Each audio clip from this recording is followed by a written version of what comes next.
At the time of making this video, Call of Duty Warzone has been out for a week, and in that short space of time I believe we have already established the worst types of players and teammates you can have the unfortunate experience of dealing with in Warzone, and we're going to be taking a look at some of them in this video. Some of this may hit too close to home for you, I'll tell you right now. I fit into a couple of these categories, so strap yourselves in and let's get to dissecting the worst types of Warzone players, starting with the players who land away from teammates. You've definitely got a friend who does this, and if you don't, then it's you, because most of the time a drop spot has clearly been marked on the map that only 2 or 1 player will get to, or you'll have to totally abandon your plans and land somewhere dodgy where no one intended to land in the first place and fend for yourself. The game has already went tits up before it's even really begun. Before your feet have even touched the floor, it's all messed up. It's only a matter of time before this rogue jumper inevitably gets killed,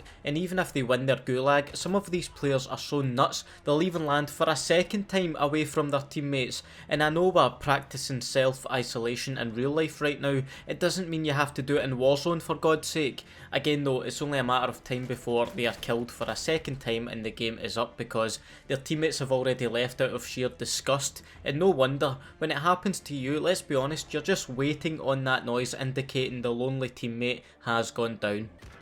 Speaking of which, the next player in this list is the one who constantly needs a revive. It's like some players see it as a challenge to see how many times they can be revived. I don't think they're handing out awards for that, but this guy seems to think so, as he needs revived whilst I'm still parachuting in. For the record, this player is a fan of the channel, no hard feelings, I just thought it was hilarious. However, what's not hilarious is this kind of situation. You're pinned down by snipers, you wish your teammates would just keep their fucking heads down and stop getting picked by the enemy team. I mean, they're an easy revive, but you'll all be rapidly running low on shields if this bastard no, again! Keep that big head of yours down and behind cover, will you? Please. Now, there's a lot of crossover between the last player and this one. In fact, most of the time they are the same specimen, but just deeper into the Warzone match, and that is the player who constantly has to ping you for a redeploy. Like, I nearly got myself killed trying to save your arse. I know you're dead. Can't you see I'm literally running for a buy station? Just be patient. And that's just the least annoying scenario. I'll literally be in the final couple circles with no cash, and they'll still be wanting bought back into the game. Shut the hell up, I'm trying to listen for footsteps here. Look at the cheek of this one. Do they not realise I literally have 500 quid to my name? I can't even get myself armour plates and you're telling me to buy you back in? Honestly, you think you've seen it all with people requesting a redeploy when you're currently in a situation that is so dire there's a Netflix documentary being made about it. That is until I teamed up with this guy who I spent my hard earned money on bringing back into the game, not once but twice. 9 grand I spent to listen to this guy ping me all game for a revive and die on me 3 times. How does that old phrase go? Fool me once, shame on you. Fool me twice, I'm a fucking idiot. Again, with this next player, a lot of crossover between the previous two. However, you don't have to be dying constantly to be a repeat offender of not winning your gulag. I'll be honest, I hold my hands up. I've went on like a 7 gulag losing streak at an absolute detriment to my team. Absolutely burning through my teammates' cash reserves as they buy me back in the game because I can't consistently win a 1v1.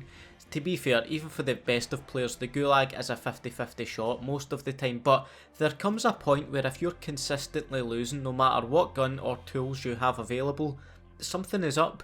I'm sure, again, we all have a friend we play with who, you know, when they're fighting in the gulag, you're just waiting on them saying, no, I lost. Time to spend 4.5 grand again, folks. And speaking of buying things, this next player is a tight-fisted sod, the player who never spends cash at the buy station. They're hoarding money like it's, I don't know, chips in a casino that can be cashed in for real life money. Like, it's not, just get it spent.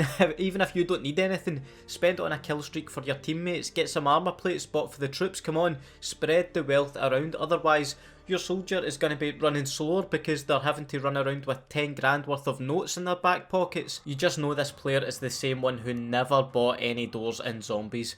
they'll probably never change their ways. We've still got a few more players to analyse, but I just want to quickly say, if you're new here and enjoying the video and are looking forward to more Warzone videos, why not hit the subscribe button and the notification bell to join the notification squad like the two legends on your screen have done. Plenty more videos to come, however, we are not done yet with this one. You know campers had to make an appearance in this video at some point, and to be fair, the criteria for camping in a battle royale is way higher than it is in multiplayer, as the whole point of BR is to be the last one standing. So honestly, in most situations, camp till your heart's content. I know I will be when the time comes. However, that doesn't mean they don't get called out for this behaviour. I'm talking the campers who aren't even near the final circle, just chilling in a random room waiting for some visitors.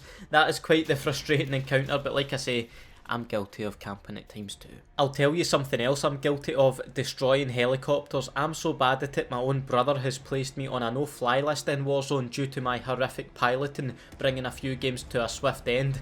Yeah, I really should stay away from them. Just like some players should stay away from ground vehicles. Like, some players just have an absolute knack for driving straight into a cul-de-sac of danger time and time again. You can see it coming before it even happens, but they can't. And this one here, every fibre of my being was telling me don't jump in this guy's car, but for whatever reason I did. And to be honest, I'd have saved time if I just rage quit there and then, because I already know he's going to drive us straight into a trio of kitted out sweatlords.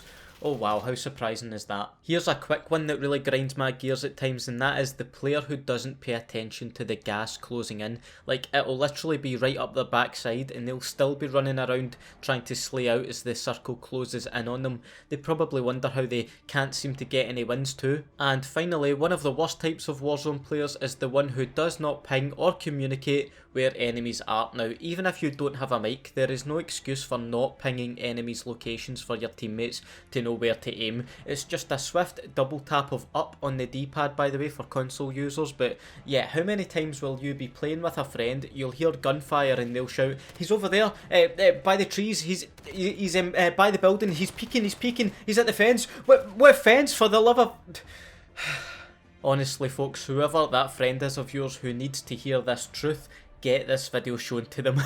But folks, that is going to be where we leave it. 2,000 likes on the video would be much appreciated as always, and let me know in the comments if you're on this list or if I've missed any worst types of Warzone players. And I also just want to take some time here at the end to say thank you for all your support on the channel over the years. This is actually my 1000th video, and to be completely honest, as much as I was passionate about YouTube when I first started, I could never have imagined making 1000 videos to entertain such an amazing and supportive group of people. So thank you from the bottom of my heart, especially in these uncertain times. Let's all stick together, stay safe, and here's to 1000 more videos on the channel. Have a nice day, and I'll see you in the next video. Bye.